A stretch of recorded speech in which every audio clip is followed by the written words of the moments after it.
morning and welcome to Mornings with Yvette, the Conservarican. Thank you for sharing your morning with me.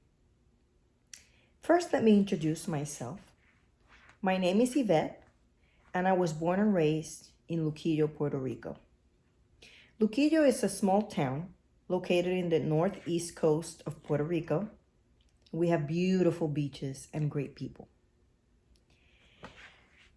I come from a lower middle class family, and my parents got divorced when I was very young. I have two brothers, and my father died 3 years ago. My mother lives here in Florida with me. Well, not with me, but she lives in Florida, probably about 10 minutes away from my house, with my stepdad.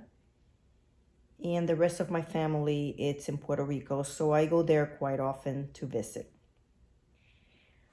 I joined the United States Air Force in 1990 after deciding that I really didn't want to go to college at the time. So I decided I wanted to serve my country, and I did. And I remember my friend Mabel, we're having lunch, having pizza, I believe, that day. And I said to her, Mabel, I think I want to join the military. And she said, really? Okay, let's go there. So we went to the place where they had all the offices for the military. They had Navy, Army, Marines, Coast Guard, and Air Force. So I visited each and every one of them. And at the time, my hair was very long. It was all the way down to my back, my waist. And I really didn't want to cut my hair. So the first question I asked was, do I need to cut my hair? And the Air Force was the service, the military branch that said, no, you don't have to. As long as you can put it up in a bun above your collar, you should be okay. So I said to myself, okay. So after taking everything in consideration and watching their videos, I decided that the Air Force was the best way to go. So I joined. I went to basic training in San Antonio, Texas. It's a beautiful town. And then I graduated and I went to school to learn how to copy Morse code, because my job was a Morse code systems operator. And it was in Boston. It was in Massachusetts, the school.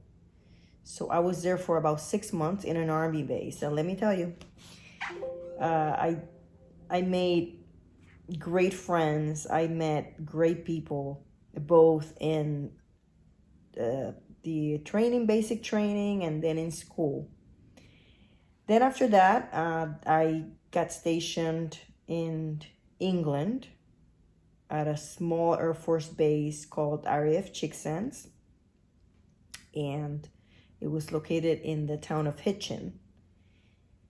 So I was there. I got to travel to a few countries in Europe. I made great friendships, met great people. And then after that, I decided to get out and continue my education. So I got out with an honorable discharge, and I decided to go back to college. While going through college, of course, I had to pay for my college because, like I said, I come from a lower middle class home.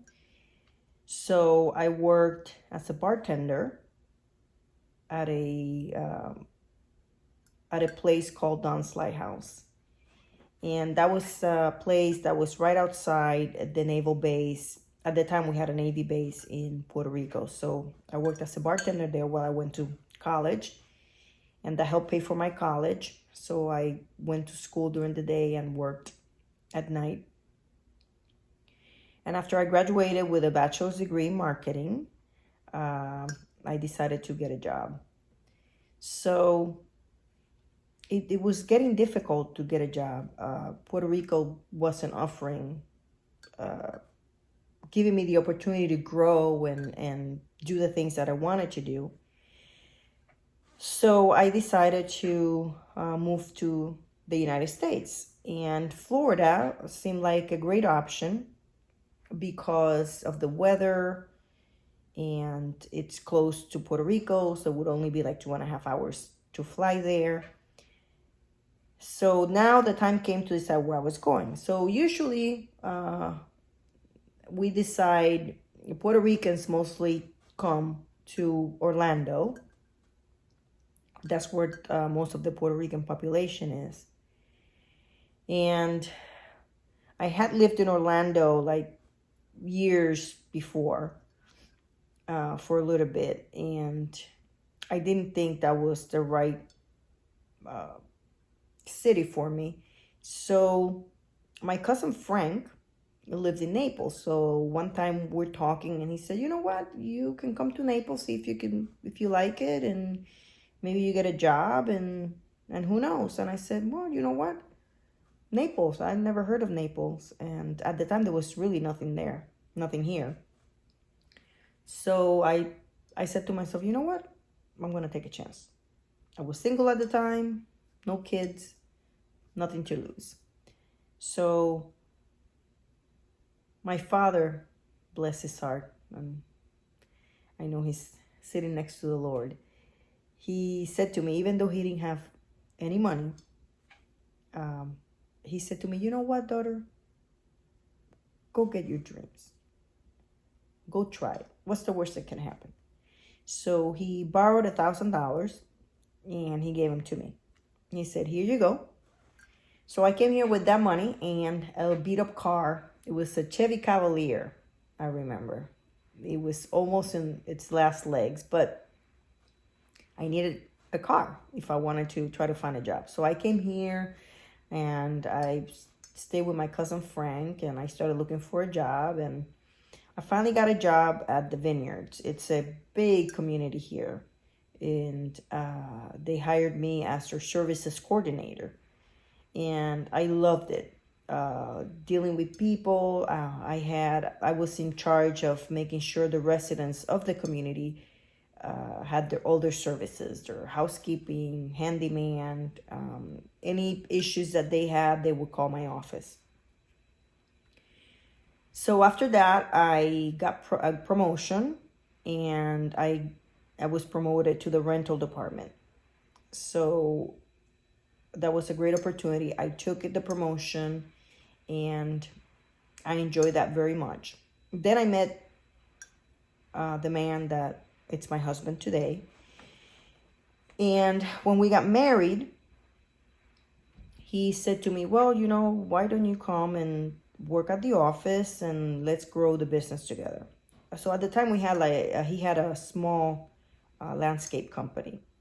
So I said, "Yeah, that's a great idea. I'd rather work hard and put in the effort for our business if I have the opportunity." So I did. I came, and we started growing the company together. And today we employ 49 people, and we're a full service landscape company. We offer everything from design, installation, maintenance, tree trimming, irrigation, pest control, anything like that our company can do. I've enjoyed it very much. I did go to school to kind of learn more about entomology, because I'm the certified pest control operator for the company. So I have 2 years from University of Florida in that. I'm also a certified horticulturist. I wanted to learn about plants, and I thank God every day for the life that he has given me, and for meeting my husband, and for my family. So that's how I ended up here in Marco Island, Florida. Anyway, so how did I end up here, and why am I here talking to you all? Well, I wanted to tell you my story because I think my story is probably one of many of us that come here looking for greater opportunities. And I think, unfortunately, when we come here, we don't know enough about the United States political system. What I mean by that is we don't get to know exactly what the Constitution says. Most people don't even know there's a Constitution. How the country was founded, what the government is about, how it works. And unfortunately, I don't think we learn enough, especially when we come here from other countries, and because we have our own forms of government, we kind of focus on those. So then when we come here, most of us don't have an idea of what the political system is here. So I think it's important that you get to know the political system. And like many of us, when I came here, I just went out and voted, and that was it. I never really got involved. I've always known that I kind of lean more towards the Republican Party platform, because I've always considered myself kind of like a traditional person. I have values. Family is important to me. I don't believe in big government. My faith, it's extremely important. And my rights as an individual are important. And sometimes I joke with people and say, well, I don't even let my husband tell me what to do. So why would I allow the government to tell me what to do? So that's how I kind of got to know that I was a conservative and a Republican. I'm not trying to tell you that you have to be that. I'm just telling you my story. I'm sure you have yours. So anyway, so I always did what everybody did when they moved here. I registered to vote and I voted. Although some people don't even do that. I have many friends that sometimes move here and don't get involved at all, don't even go vote. And let me remind you that voting is extremely important, because that's your voice. And as a Hispanic American of Puerto Rican heritage, I think it's important. By the way, Puerto Ricans are the largest Hispanic community in Florida. So we need to get involved. We need to let people know what's important to us. We need to let them learn about our culture, and that we also are part of this great country.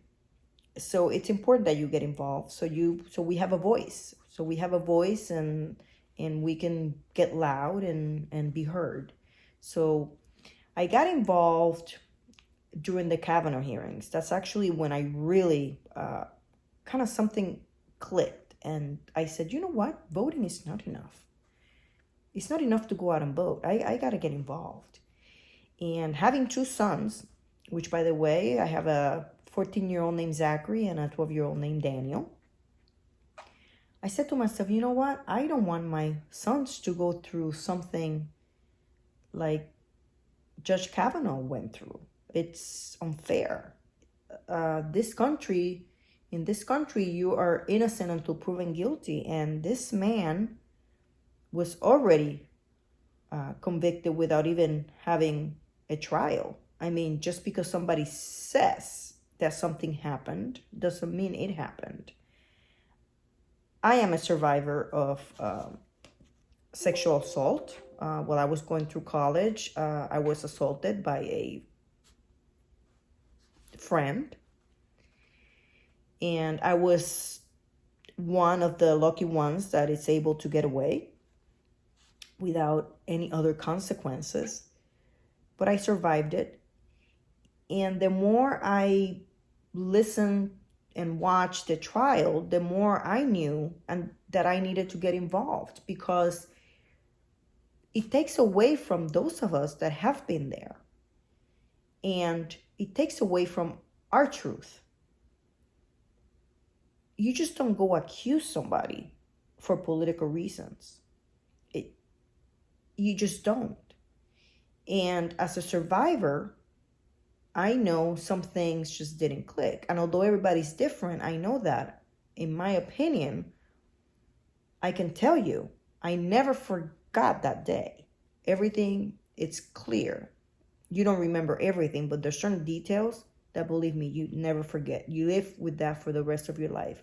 And although I forgave the man that did that to me at the time, we were, of course, in college.